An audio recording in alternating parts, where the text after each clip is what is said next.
এই ভদ্রলোককে ধরতে গেলে না মানে শুধু ব্যবসা নিয়ে কথা বললে হবে না, পুরো জীবনটাকে দেখতে হবে।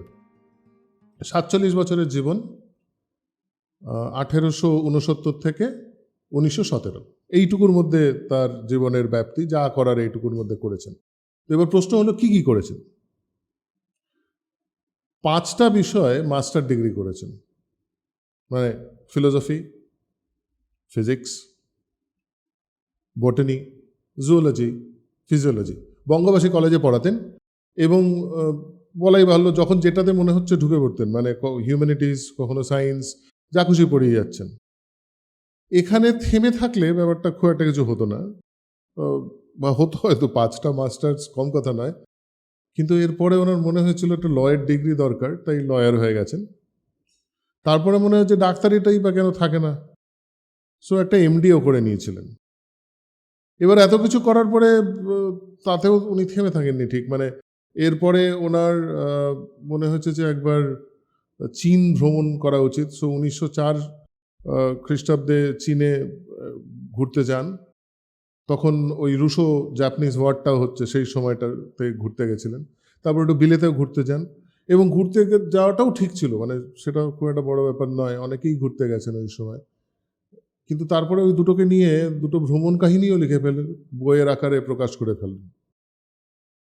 এবং এই উল্লাসকর দত্ত যখন ওই বোমার এক্সপেরিমেন্টটা করতে গিয়ে অ্যাক্সিডেন্টটা হয়, তখন তো তাকে কেউ ট্রিট করার মতো ডাক্তার পাওয়া যাচ্ছিল না, কারণ ডাক্তার ধরা পড়লে তো সঙ্গে সঙ্গে জেল। পরে যেতে হয়েছিল যদিও উল্লাসকর দত্তকে জেলে, কিন্তু সেই সময় তার ট্রিটমেন্ট করেন চুপি চুপি, লুকিয়ে লুকিয়ে এই ভদ্রলোক। ৪৭ বছরের জীবনে এতগুলো ছিল। এবার তার সাথে উনি ব্যবসাটাও করেছেন, তো সেই জায়গাটা আনি। এবার এই ব্যবসার শুরুটা ১৯১০ খ্রিস্টাব্দে, মানে আর ৭ বছর বেঁচে ছিলেন। কিন্তু তাতে কি কি করে গেছেন, এবার পুরীর মন্দিরে ঘুরতে চান। তো আমাদের মতো লোকেরা যখন পুরীর মন্দিরে ঘুরতে যায় তখন যেই কাজটা করে আর কি, যে মন্দিরে গেলাম, একটু পান্ডার সাথে দেখা হলো, পুজো দিলাম, ফিরে এলাম, বাকি সবার জন্য পুজো টুজো দিয়ে নিয়ে বাড়ি ফিরে এলাম। কিন্তু ওনারটা তো তা হবে না, উনি মন্দিরে গেছেন, এবার ওনার মন্দিরের রান্নাঘরটা দেখার ইচ্ছে হয়েছে। মন্দিরের রান্নাঘরটা দেখতে গেলেন, গিয়ে দেখলেন একটা অদ্ভুত কায়দা রান্না হয়, মানে উনুন জ্বলছে, তার উপর একটা হাঁড়ি, সেই হাঁড়ির উপরে আরেকটা হাঁড়ি, তার উপরে আরেকটা হাঁড়ি। এটা দেখে ওনার ব্যবসার আইডিয়াটা আসে। এবার এই যে ব্যবসার আইডিয়াটা আসে, এটা বলা দরকার যে এটা আজকের ডেটে আমরা এটাকে স্টার্ট আপ বলি, মানে একটা মৌলিক কোনো একটা সমস্যা যেটার উনি একটা সমাধান তৈরি করছেন। তো মৌলিক সমস্যাটা কি ছিল? মৌলিক সমস্যাটা ছিল তাড়াতাড়ি রান্না করার একটি সমস্যা। কি করে করলেন? উনি এমআইসি বলে একটি প্রেসার কুকার বাজারে আনলেন ১৯১০ সালে। এই প্রেসার কুকারটা ইন্ডিয়ার প্রথম পেটেন্টেড প্রেসার কুকার। কিন্তু এই প্রেসার কুকারটা শুধু প্রেসার কুকারের কাজ করতো না, সেটা বলাটা ইম্পর্টেন্ট। এই যে আজকাল আমরা অ্যামাজন বা ফ্লিপকার্টে দেখি যে একটা প্রেসার কুকার একসাথে অনেকগুলো রান্না করে ফেলছে, মানে ভাতও হচ্ছে, তাতে একটা সবজিও হয়ে যাচ্ছে, এবং তার সাথে একটা ডালও হয়ে গেল। এই প্রেসার কুকারটা এক্স্যাক্টলি সেই কাজটা করতো। বিভিন্ন লেয়ার্সে এই প্রেসার কুকারটার উপরে রান্না হতো, যে হাঁড়ির উপরে হাঁড়ি, তার উপরে হাঁড়ি, সেখান থেকে এই আইডিয়াটা। এবং অ্যামাজন বা ফ্লিপকার্টের যে প্রেসার কুকারগুলোকে দেখি, মানে মাল্টি প্রেসার কুক করে, সেটা কিন্তু হয় ইলেকট্রিকে চলে, বা আপনি ইন্ডাকশন ওভেনে করতে পারেন, বা গ্যাসে করতে পারেন। কিন্তু ১৯১০ সালে তো এইগুলো একটাও ছিল না। তো এবার এই প্রেসার কুকারটা চিন্তা করে দেখবেন, তখনকার দিনে রান্না হতো কিসে? ঘুঁটে, কয়লা আর কাঠে। সেটার উপযোগী প্রেসার কুকার ছিল। এবং এই আইসিএমআইসির একটা ফুল ফর্ম আছে।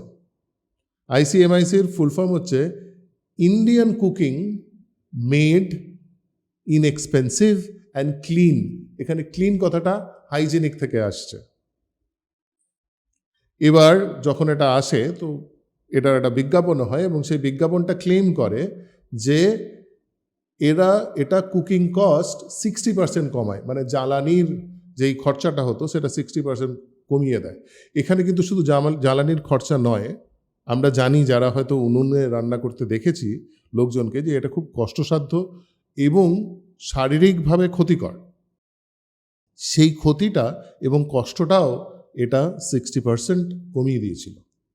এবং সুতরাং এই কুকারটা বেশ ভালো মতো বিক্রি হওয়া শুরু করে, শুধু বাংলায় নয়। এই কুকারটা কমপ্লিট দক্ষিণ ভারতে বিক্রি হতো, মহারাষ্ট্রের পুনে এবং মুম্বাই শহরে এটার প্রচুর বিক্রি হতো।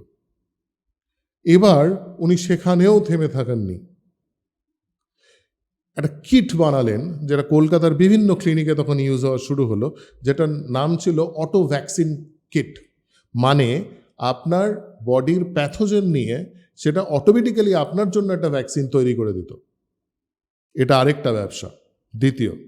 এবং শেষের দিকে উনি এক্সপেরিমেন্ট করতে থাকেন herbal tooth powder, antiseptic cream, etcetera etcetera. সেটা একদম নেসেন্ট স্টেজে ছিল, কিন্তু ব্যবসা শুরু হয়েছিল। এটা মূলত কলেজ স্ট্রিটে বিক্রি হতো। মাথায় রাখবেন, এটা নতুন ধরনের প্রোডাক্ট। কলেজ স্ট্রিটে নতুন ধরনের যেহেতু যুবকরা যাচ্ছে, তারা এই এক্সপেরিমেন্টেশনটাতে বেশি বেশি তারা এটা হয়তো নিতে আগ্রহী হতো। এবং ওনার জায়গাটা চুজ করা নতুন প্রোডাক্টের জন্য ভেরি ইন্টারেস্টিং, প্রচণ্ড বিজনেস সেন্টার। এতক্ষণে আমি ভদ্রলোকের নামও বলিনি, তার কারণ আমার যতদূর ধারণা এখনও বোধহয় আমরা গেস করতে পারছি না এই ভদ্রলোক কে। এই ভদ্রলোকের নাম ইন্দু মাধব মল্লিক। আরেকবার বলছি, ইন্দু মাধব মল্লিক। ইনি এভাবে বেঁচেছিলেন, ইনি প্রমাণ করেছেন এভাবে বেঁচে থাকা যায়। চলুন আমরাও এভাবে বেঁচে থাকি, এভাবেও বেঁচে থাকা যায়।